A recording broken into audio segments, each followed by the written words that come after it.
This is transactional entertainment lawyer Joshua Lastine, and you're listening to the GeekCast Radio Network.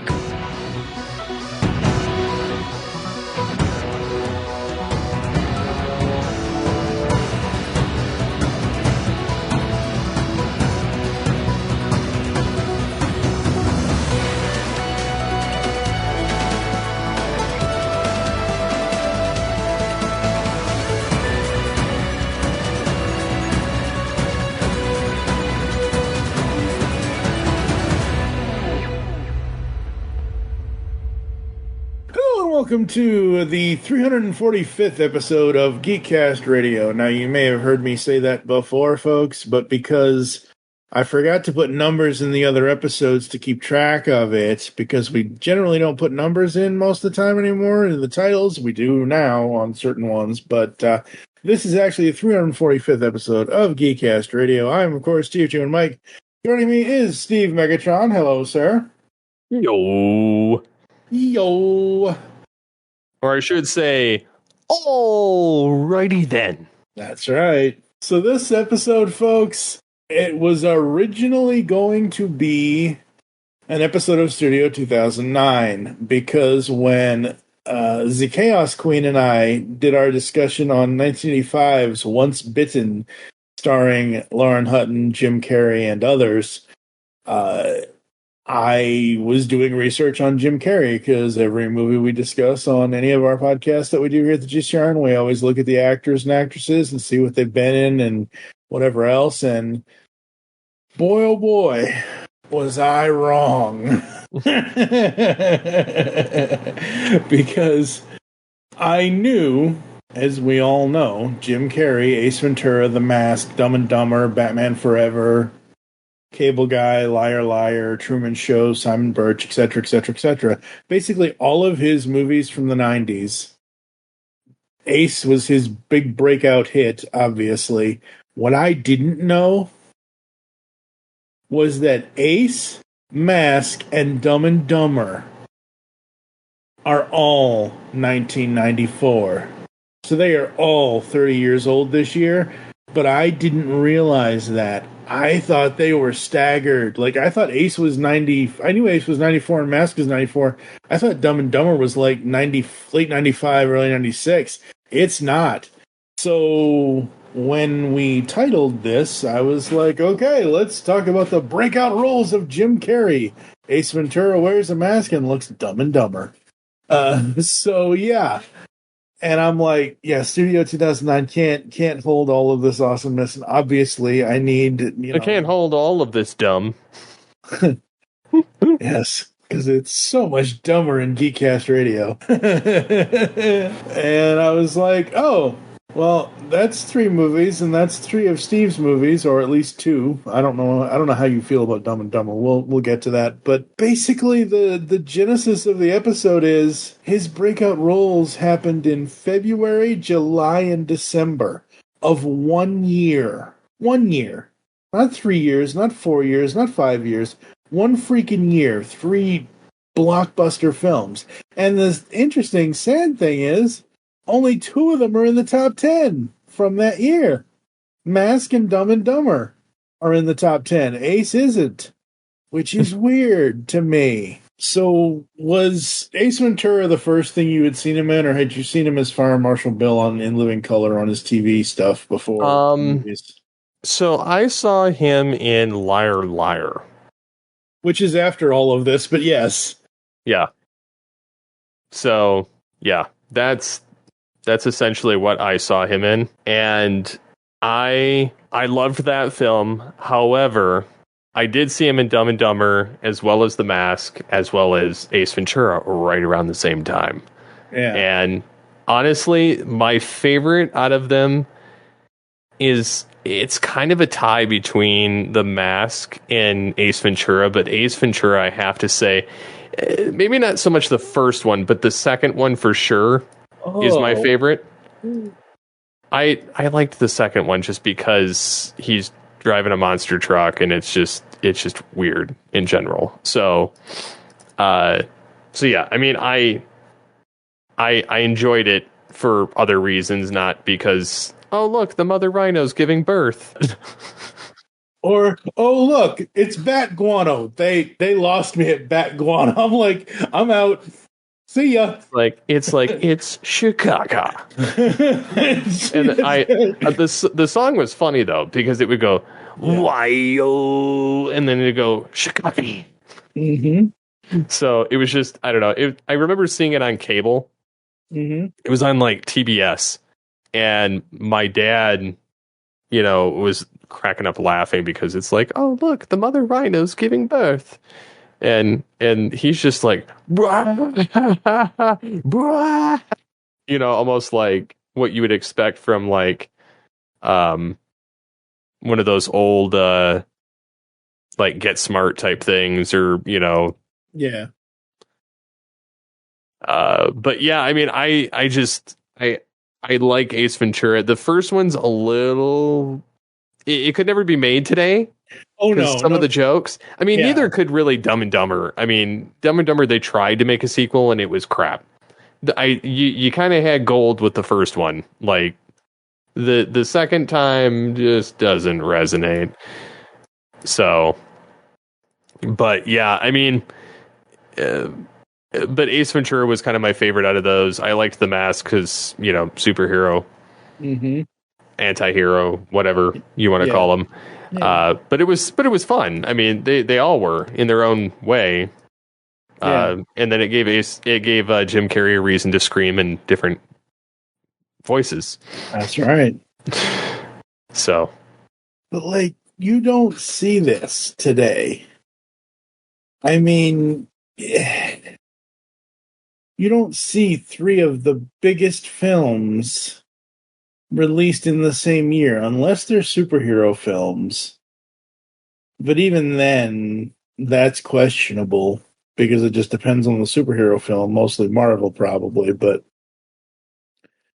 like, I don't, like, this is probably the last time I saw three huge films release in one year. Like, I mean, and what I mean by that is, for one actor to be in three separate films, all obviously three very different films, because you have, different production companies, different writers, different directors. Like Dumb and Dumber was the Farrelly brothers. The Mask was directed by Chuck Russell and produced by Bob Engelman. The cool thing about Ace was, because it was his debut, it was also a joint thing, and he actually helped rewrite the script, and they let him improvise on set. You don't see a lot of improvisation. And to be honest, when Jim Carrey is allowed to improvise, the films are better. Oh yeah. And that's happened with every film. I mean, Ryan Reynolds, Robin Williams, you kind of have to give them that footing to kind of run with it. Yeah. And again, I say this every episode, I look at films in the time that they were made. There was a really cringy shower scene in Once Bitten. That would never be made today.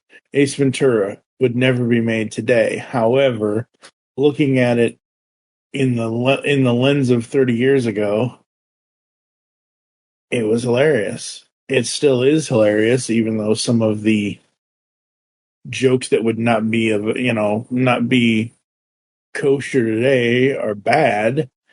The rest of the film, like the one scene, the shower scene in Once Bitten, did not take Chaos and I out of that movie. It's like less than 2 minutes of a shower scene, and then it moves on. And yeah, it's cringeworthy and everything else and all that, but like the Ace stuff, it's like, oh, okay, that's part of the plot. Finkel is Einhorn. Einhorn is Finkel. Okay, well, it is what it is. That's the part of the story they decided to do. But overall, I mean, it's a guy who talks to pets. And he's a pet detective. It's a funny concept. And I still, I mean, Dan Marino himself even says it at the end of you're a weird guy, Ace. Weird. Thanks, Dan. I really appreciate that. But I mean, that's what made the film fun, though, is they didn't take it too seriously, and that's something that's kind of lost on modern day. Oh yeah, absolutely. Ace, man, I haven't actually watched this in forever. I need what's your favorite part of it? Like, I kind of enjoy the quirky personality of him, and he's playing so many different parts. He's a spy, he's undercover, he's playing an Uber fan. Yeah. He's like, I'm here, and he's like, I need to see this and a clean pair of shorts, or he's like jumping around like a ballerina, and then face plants on a bench, and being like, oh, he's adopted. Yeah, exactly. Just some of the jokes are just hilarious, and he's just doing goofy stuff. I mean, going through the party, and he's got asparagus hanging from his mouth. He does. He's like, do I have something in my teeth? Mm-hmm. Yeah. And so like, I just, there's so many memorable jokes with it that it just makes it fun. And I feel like today, like, the fun has been sucked out of films. Oh yeah. And I feel like with Ace Ventura and The Mask and Dumb and Dumber, I mean, yeah, there are things that would never float today, but they're funny. And it kind of, it gives you that escapism that you need, and I am shocked that all three came out at the same time. I was too. Like, I thought the dude had to have been working his butt off. Like, yeah. Like, I knew two of them came out at the same time. I wasn't aware of three of them. I wasn't, like, I thought Dumb and Dumber was like in between Batman Forever and Ace Ventura: When Nature Calls. I thought Dumb and Dumber was 95. Because I knew Cable Guy was 96, and I knew Liar Liar was 97, et cetera, and all that. And obviously Batman Forever is, oh my god, next year is the 30th anniversary of Batman Forever. Holy shit. But Ace, it's just, for me, the one thing I always go back to, especially now since I've been watching true crime for the last, I don't know, almost 2 decades or longer. I mean, I watched true crime stuff when I was a kid, like America's Most Wanted and Current Affair and things like that when I was a kid, but I didn't really get it. And then Forensic Files came out. I'm like, ooh, I get this. But I think it was ever since about 2008, late 2007, early 2008, I really started getting into true crime. And I've been watching true crime stuff ever since.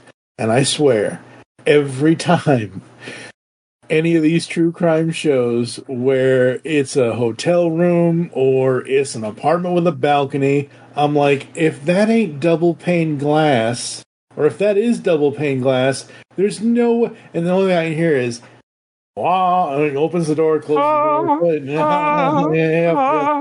Yep. That's the first thing I think of anytime I see double pane glass in any of these true crime shows that I watch, because I'm like, there you go, Ace, right there. Well, that's the first thing I think of too. Like, I legitimately look at it and I'm like, anytime I see double pane glass, and I open up my own slider, I think about it. Yep. Like, it's literally that thought that just never goes away. Nope, not at all. I like when he finds the ring in the tank. After they've drained the tank and moved Snowflake off to wherever, or the Snowflake has been kidnapped, and he goes into the tank and does his little, and literally, like, you don't see a lot of those shots anymore nowadays. You don't see the shots of super close up, the way that was done when he was looking for that, the jewel part of the ring. I love that about it. I just love how crazy the Ace character is with everybody. I constantly quote, if I have any questions for anybody, excuse me, I have to ask you a couple of questions. I've used that one before. Or, spank you very much. Yes, exactly. And then obviously the interim is like if I did that to you, the first thing you'd say to me is, Mike, I don't have time for you or your ass. because that's the opposite part of the line from Tone Loke's character. It's just such a good damn movie. We were saying that, Kai and I were saying this on the Dragon's Lair last week, or whenever this is going to air, about how movies have always been made to be escapism. Like, I don't need the Vietnam War in Star Wars. I don't need the this, the that, and the other thing. I don't need real world stuff in, as Ben Affleck put it in 2001's Jay and Silent Bob Strike Back, fictional characters. And just thinking about Ace and reading the Wikipedia article again, and just like, oh my, like, this is a movie I don't ever really need to watch again. I will, because I want to enjoy myself at some point or another and have a laugh. But I know you and I both know this movie like the back of our hand. We don't need to watch it. We want to watch it. That's the difference. Well, yeah, and that's the thing. I haven't even watched these films in forever, and so it's kind of a breath of fresh air. Like, I don't love Dumb and Dumber as much as the other two. No. There's aspects of it I enjoy. Yeah. But overall, on a whole, I don't really love that film. Yeah, no. Again, it was just one of those things where, again, the whole premise of this podcast episode is that all three of them came out in the same year, and I was like, wow, how? But, yeah. The Mask, that's like Ace Ventura turned up to 2000.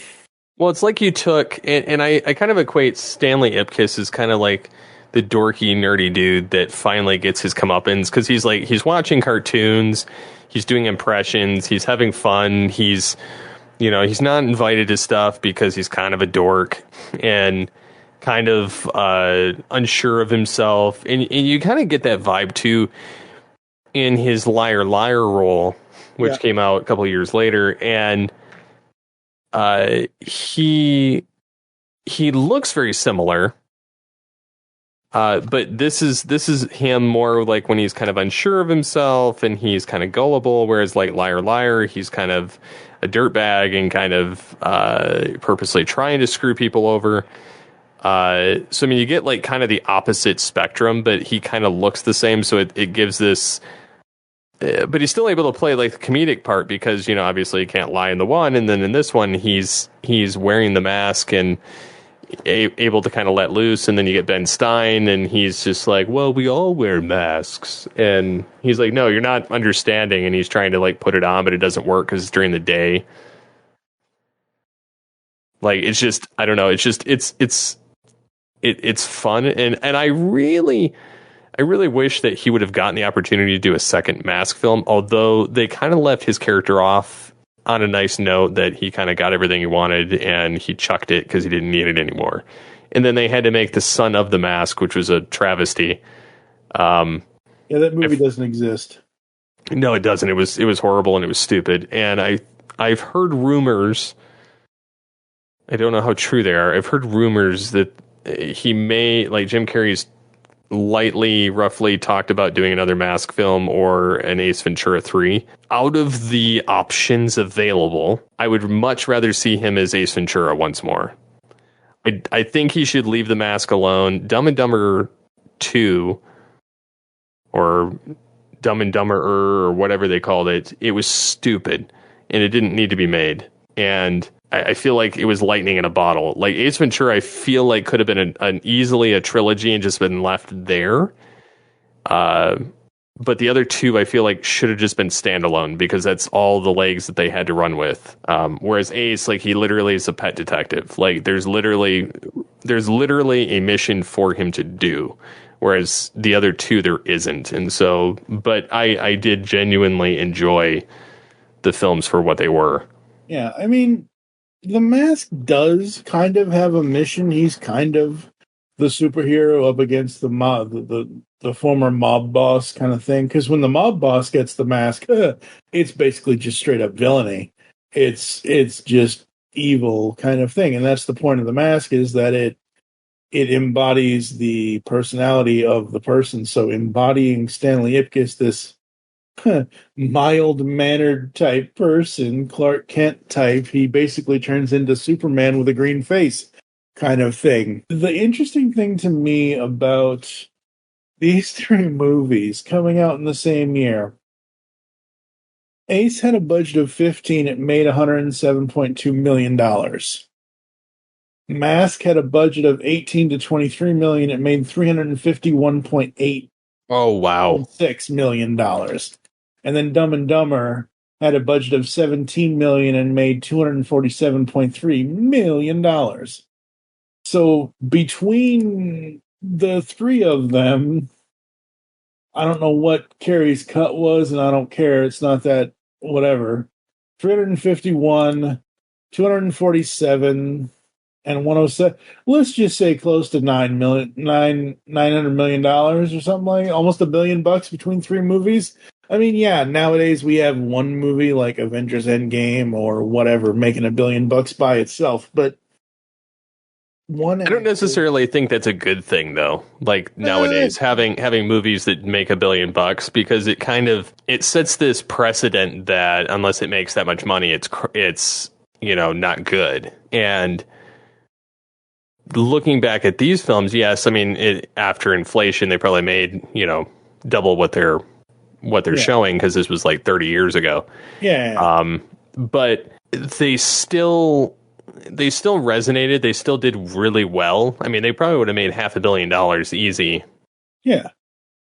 And yeah, I mean, collectively, it essentially where he's at in his career at this point, even just starting out, he's about where Ryan Reynolds' films are at this point, where he's like crapping gold, and Jim Carrey was that in the 90s, and Ryan Reynolds is that for this era because it's crude and it's he's able to placate to that style, and he has the original stories and the originality with it. I mean, because look at all the stuff Jim Carrey came out with in the 90s. It was all pretty iconic, and I mean, you had that, you had. I forget what year this came out, like The Truman Show or the... It was 98. Yeah, and then there was the other one, The Majestic. Yeah, Majestic right around 2001. Yeah, but I mean, they were all within the same 10-year span. He did all these films, and they were great. Yeah. And so I feel like he hit this awesome stride, and I love the fact that he finally did a trilogy with Sonic. Yeah. And he's getting to play this third one. He's playing his grandfather and Robotnik. Robotnik and Robotnik's grandfather or dad or whatever. And it's funny because he's acting across himself, but it kind of reminds me of that Lemony Snicket, series that he did for a bit. Yeah. It's a testament to his craft and his acting capabilities. Whether you know him as Fire Marshal Bill, which is funny too. Let me show you something. Or the bit parts he's played on Saturday Night Live, where he's playing Matthew McConaughey, or is it the Lincoln that's driving me, or am I driving it? Yeah. And then Ace Ventura, Stanley Ipkiss, and Lloyd. Yeah, and I just the thought that went into all of these was great, and I love the fact that even with Dumb and Dumber, he took his cap off of his front tooth that he'd actually chipped his tooth from. That's actually his chipped tooth. Yeah. In the film, and then he pushed to have Jeff Daniels be in the film because he wanted a serious actor to be across from him, instead of just another comedian. Because I think they were going to have a Jim Brewer or somebody else that be opposite of him, and he's like, no, we need a serious actor that can pull off different stuff, and it was gold, So I mean, the '90s had this nice iconic era with Jim Carrey, in varying degrees. Yeah, and we can go through at some point or another Jeff Daniels and another time, another episode kind of thing. But I mean, just looking at his stuff, just wow. You're right, serious actor compared to, and yeah, you only can really if you're the class clown, you don't need another class clown. You need somebody that's got some range. Yeah, and Jim and Jeff together as Lloyd and Harry, respectfully, it works. It just freaking works, and yeah, I mean, Oh, man, I forgot. All right, folks. Not trying to bring the podcast down, and we'll have to do a whole separate episode about this because, so in Dumb and Dumber, we have Lauren Holly as Mary Swanson, who is the wealthy but troubled heiress whose husband, Bobby, has been kidnapped. And then we have Helen Swanson, Mary's stepmother, played by the recently deceased Terry Garr. I forgot she was in Dumb and Dumber.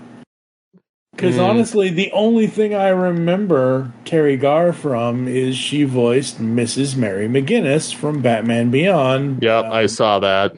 Yeah. So when she passed, I was like, oh man. She was even in Star Trek the original series. Mm-hmm. Yeah. So I think the actors spotlight, we haven't done an actors spotlight or a movie spotlight here on GCR since I think like episode 14, like 15 years ago when we talked about William Shatner. I think the actors spotlight is going to come back here on GeekCast Radio. Oh, for sure. Holy crap. Like, yeah.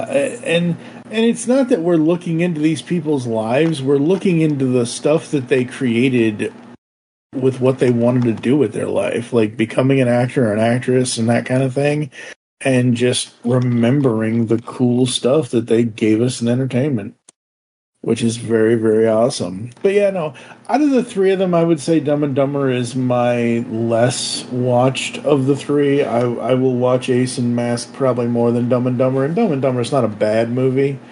It was my first introduction to the Farrelly brothers, which they have a movie next year coming up on its 20th anniversary, which is Fever Pitch, which I absolutely love that movie because it's centered around my team, the Boston Red Sox. But yeah, I was just shocked to see. And Carrey himself, like, you know, yeah, he started out as this, like, breakout comedy hit actor with Fire Marshal Bill and Ace and Mask and Dumb and Dumber, but then, like, he literally went from comedy to serious. Like, okay, Bruce Almighty's a little more comedy. I have to actually see Eternal Sunshine. I don't remember Eternal Sunshine of the Spotless Mind. That's 20 years old this year, too. You mentioned Lemony Snicket. I remember we did I forget which episode of Studio 2009 it was. We did Fun with Dick and Jane. I still love that movie to this day. Yeah. That's still one of my all-time favorite movies. Like when I'm feeling down and I need a good laugh, even though I know verbatim how that movie is going to go. Yeah. Because I mean, ultimately, every time I've gotten laid off, I've watched that film.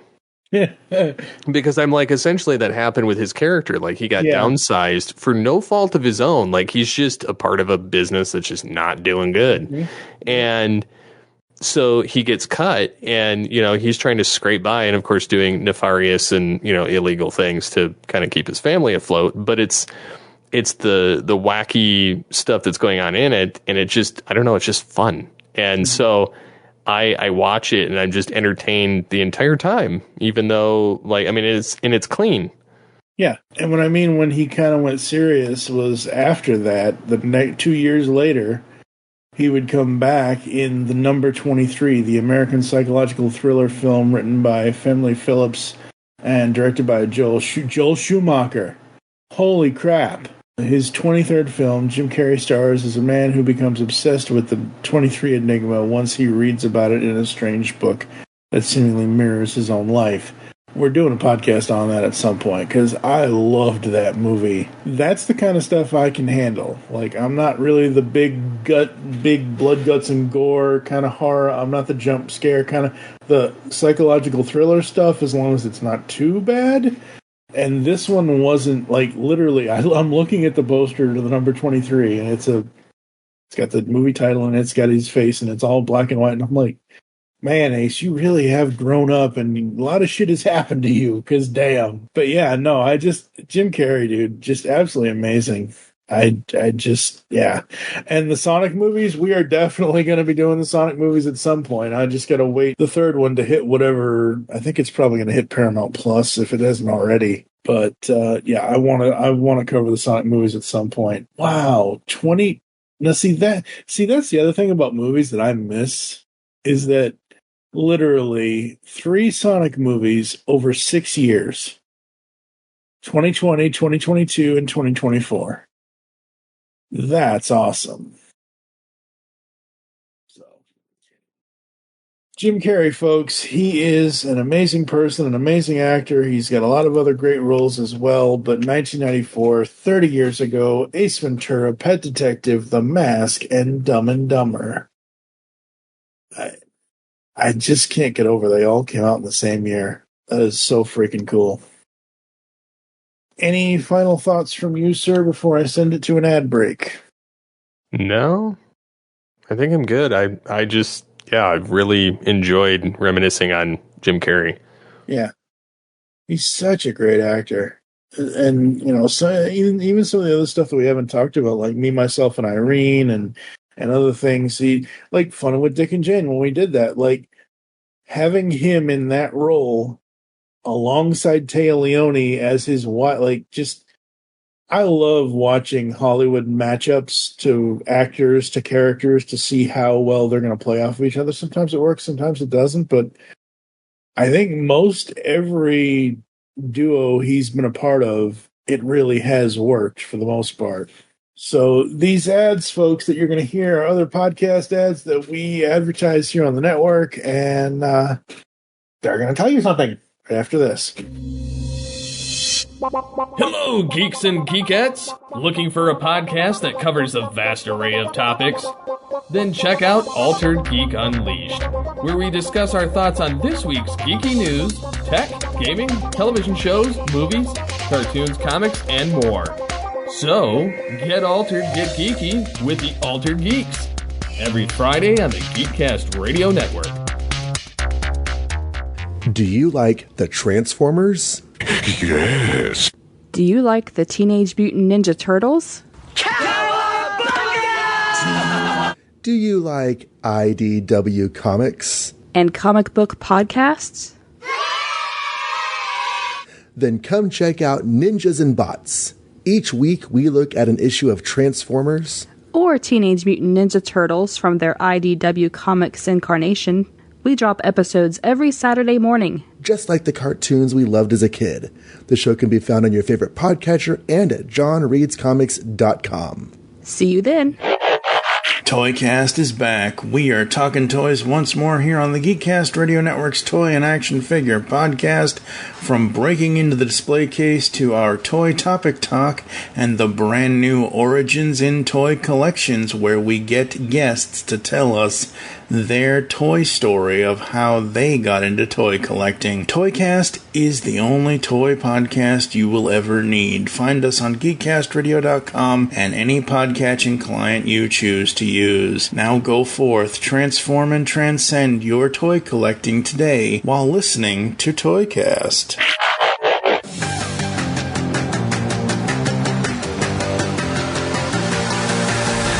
Hi, welcome to Up Nerd. What is Up Nerd? Up Nerd is a podcasting network of shows hosted by me, The Uneven Flow. People have told me I like to talk at them about a pretty wide range of topics: comics, games, movies, books, whatever. And now I'll be able to talk at you. Along with the weekly show will be 2 bi-weekly shows. First we have Find You Pick, a show where one host picks a movie, then both hosts have to watch it. Then the next episode, the other host picks the movie. Each show will have a breakdown of why it is that movie was picked by that host, after which will be a discussion about what it is we just watched. Lastly, we have the show Top 3, Bottom 3. Similarly to Find You Pick, one host picks a television series, and the next week, the pick alternates to the other host. Here, the episodes of the show are chosen by the top 3 episodes and the bottom 3 episodes, as rated on imdb.com. Yes, this is probably the worst way to watch and review a television show, and yes, that's the idea. On our shows, I'll detail out how you can suggest things for us to watch. You can reach out and talk with the hosts, and maybe even appear on an episode. I hope you'll join me for this exciting new podcast adventure. I swear we're going to make it more than 8 episodes. On the Simplistic Reviews podcast, we talk movies. We talk TV. We talk. Hello, Julie, what the heck are you doing? Trying to make our spots sound more exciting by adding explosions. Yeah, I'm pretty sure you could have got the point across with sound effects, not the real thing. Download the show on iTunes or at simplisticreviews.blogspot.com. I'm sure your insurance company will cover that. No, they won't. No, they probably won't. All right, folks, we hope you enjoyed this episode of GeekCast Radio. We are back, and it's going to be a short kind of thing here at the end. But Steve, is there anything that you've seen lately, either at the end of 2024 or the beginning of 2025, that you're really looking forward to? Something that I'm looking forward to releasing? Yeah, whatever it is, like whether it's a movie or a TV show or video game, whatever. What are you looking forward to? So, the video game already came out, but it's the Dragon Ball Sparking Zero, which is essentially Budokai Tenkaichi 4, which it's been like 20 years since that came across. I'm playing the crap out of it. I really enjoy it. I'm looking forward to the English dub of Dragon Ball Daima, which takes place immediately after they defeat Majin Buu in Dragon Ball Z. And it's also before the 7-year time span of Dragon Ball Super, and then there's this like weird time span where the end of Dragon Ball Z is like the last 3 episodes of Dragon Ball Z. That's like a few years after Dragon Ball Super. It gets muddied with the timeline. Dragon Ball GT doesn't exist.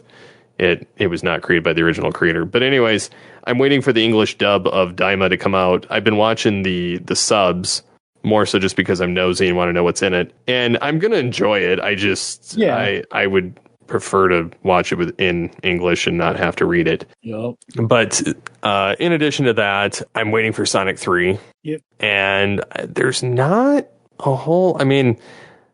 I'm waiting to get my hands on Transformers 1. And